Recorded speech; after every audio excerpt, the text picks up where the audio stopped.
Good morning, everybody. Good morning. How's everyone this morning? Hope you're well. Hope you had a good night's rest. I think I did. Hard to tell sometimes. Yeah, it's kind of foolish, but it's hard to tell sometimes, isn't it?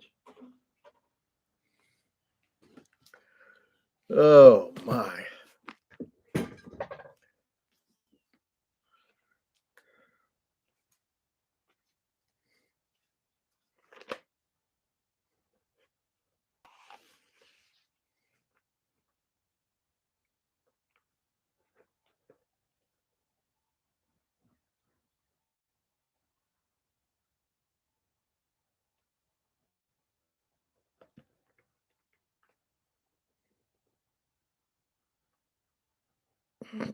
Excuse me.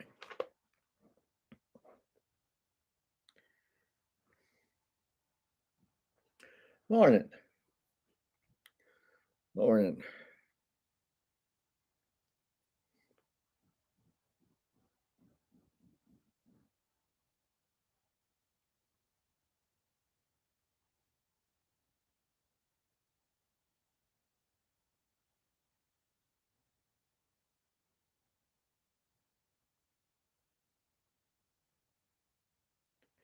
Psalm 54:1. Save me, O God, by thy strength. No, let me read that correctly. Save me, O God, by thy name, and judge me by thy strength. But I want you to know one thing. Yes, one thing. Deliverance is in the name of the Lord. Yes, deliverance is in the name of the Lord. What name is that? Name of Jesus. There is no other name given under heaven and among men whereby we must be saved.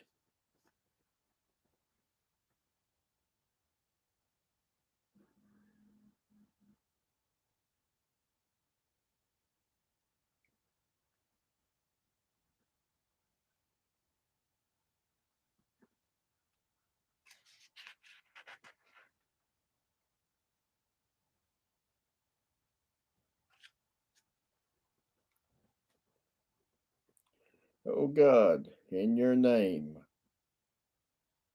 you save me.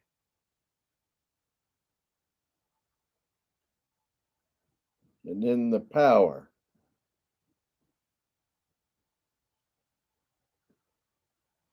of you yourself, judge me.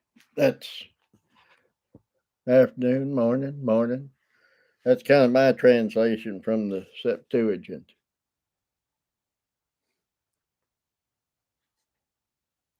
God,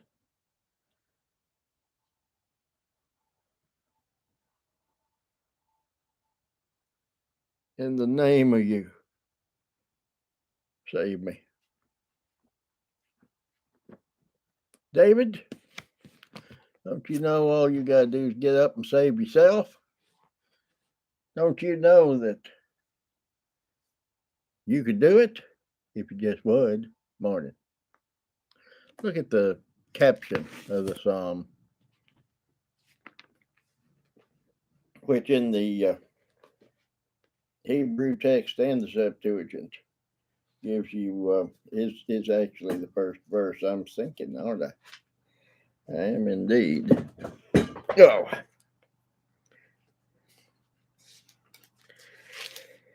to the chief musician, Maskil of David, when Doeg the Edomite came and told Saul and said unto him, David is come. No, that's not it. We're in 50, what? 54, excuse me. To the chief musician upon Negoth, Maskil of David, when the Ziphims came and said to Saul, does not David hide himself with us?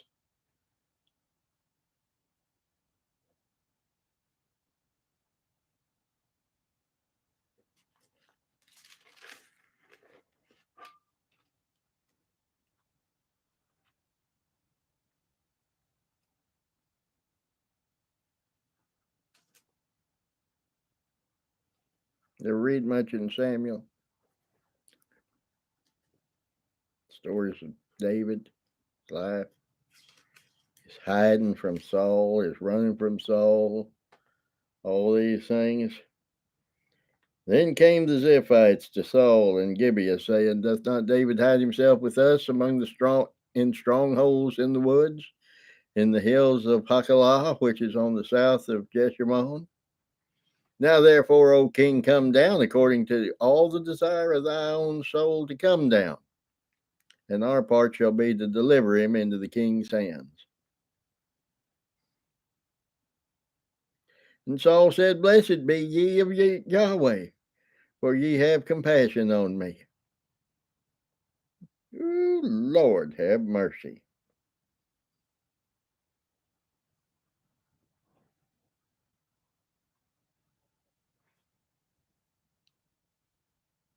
See, in verse 14 of that chapter, it says David abode in the wilderness. Ooh, where'd he abide? Where'd he live? In the wilderness of Ziph. David abode in the wilderness, in strongholds, and remained in the mountain in the wilderness of Ziph. And Saul sought him every day, but God delivered him not into his hands.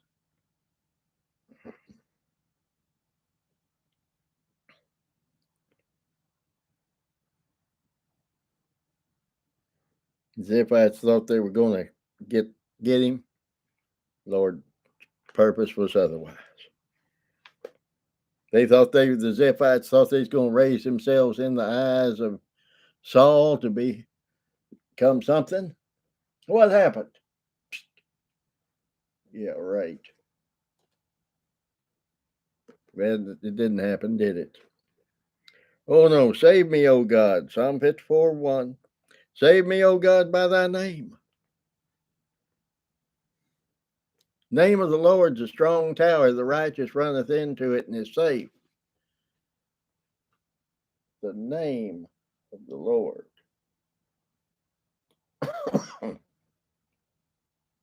Now think about this. I quoted this earlier. There's none other name given under heaven and among men whereby we must be saved. What's that name? Jesus. Jesus.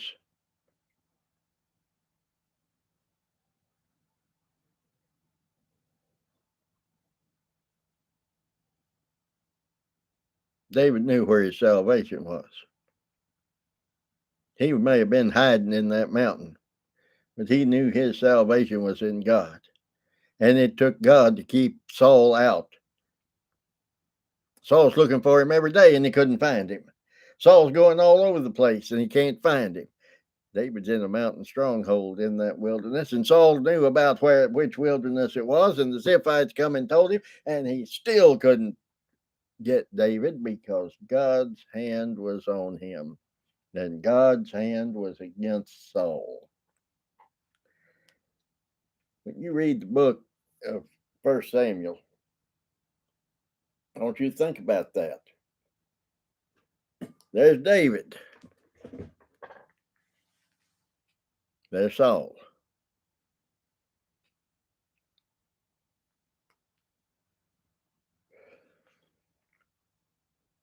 And the Lord's directing both of them. The Lord is directing both of them. And the Lord is giving them exactly what they need. One, safety in his name. And the other one,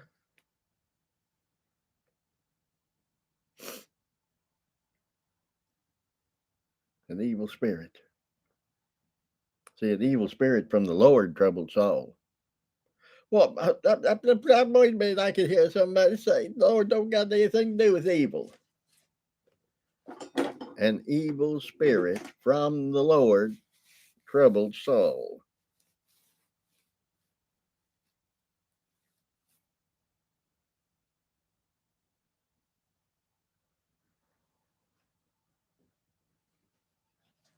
And he went after David because of that. God's anointed. Now think about this.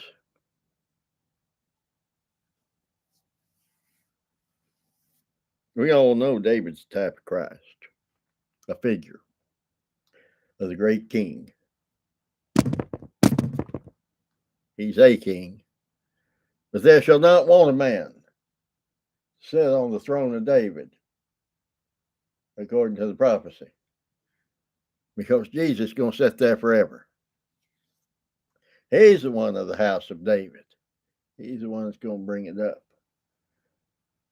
You waiting on Jesus to come sit on the throne in Jerusalem? You waiting on Jesus to have an earthly throne? You got a long wait. He is enthroned now. Peter said it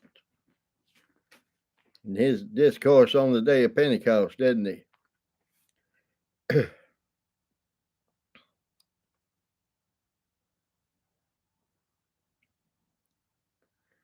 Let's see here. Men and brethren, let me freely speak unto you of the patriarch David, that he's both dead and buried, and his sepulchre is with us unto this day. Morning. His sepulchre is with us unto this day. Therefore, being the prophet, and knowing that God had sworn an oath to him, that of the fruit of his loins, according to the flesh, he would raise up Christ to sit on his throne. This Jesus has raised up. God hath raised up. We're all witnesses.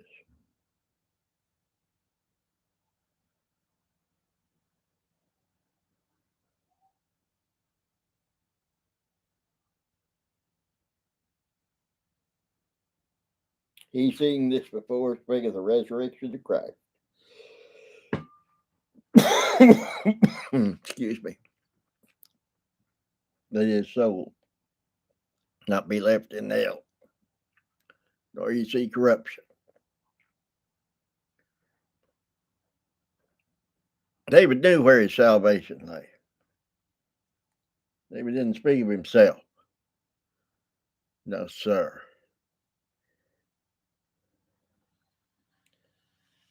By faith, David looked at the one that was to come, Jesus.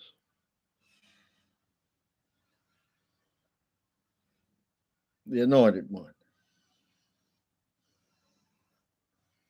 Jesus, the Christ, the Son of the living God, who would come to die for his people and to save them from their sins. Whether those people were way before, like David, Moses, or they're way after, like you and I hope me. So that's just something to think about. Excuse me, brother. Now, I have to get one of the cats to the vet. So I hope that the Lord richly bless you, give you strength, give you grace, give you peace. Lord willing, we'll see you tomorrow. I don't know about y'all, but it's a little chilly here. So I'm going to find me a jacket. See if I can't get old Jake in the carrier and get him up there so I can be done with it.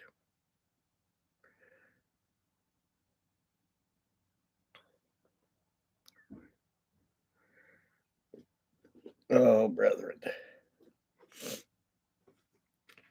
I don't know. There's so much I want to say and I want to talk about.